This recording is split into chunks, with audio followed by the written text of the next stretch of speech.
அந்த குட்டி பசங்க இது விற்கும்ல நோட்டு புக்கு பலூன்ஸ் அது நிற்குதுங்க 2 பேர் நிற்குதுங்க பாரு. சார் அவ்வளோ பெரிய பணக்காரர் போல இருக்கு. ஆனால் இவர் ஃபாலோவர்ஸ் எல்லாம் அன்சப்ஸ்கிரைப் பண்ணிட்டா இவர் 0 தான்.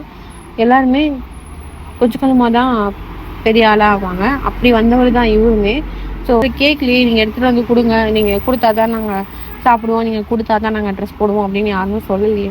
நீங்களா கொடுக்குறீங்க, வாண்டடாக போய் கொடுக்குறீங்க. கொடுக்கறது கொஞ்சம் ப்ராப்பராக எல்லாரையும் லைனில் நிற்க வச்சு கொடுக்கறது எவ்வளோ நல்லாயிருக்கும். அதை விட்டுட்டு காரில் இருந்தே 2 பேரும் கொடுக்கறது பார்க்குறதுக்கே ரொம்ப கேவலமாக இருக்குது. ஹெல்ப் பண்ணுறது தப்பு கிடையாது, அது ஒரு வீடியோ எடுத்து போகிறதுமே தப்பு கிடையாதுன்னு நான் சொல்லுவேன். ஏன்னா அதை பார்த்துட்டு நிறைய பேர் இம்ப்ரெஸ் ஆகிட்டு நிறைய பேர் அவங்களால முடிஞ்சது ஏதாவது பண்ணுவாங்க. ஸோ அந்த மாதிரி பண்ணுறவங்களும் நிறைய பேர் இருக்காங்க. அதனால நான் வீடியோ எடுக்கிறதுமே அது போடுறதுமே தப்புன்னு சொல்ல மாட்டேன்.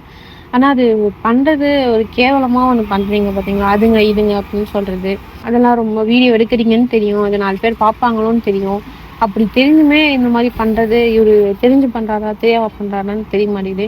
இப்படி பண்ணால் ஃபேமஸ் ஆகலான்னு நினச்சி பண்ணுறாருன்னு நினைக்கிறேன்.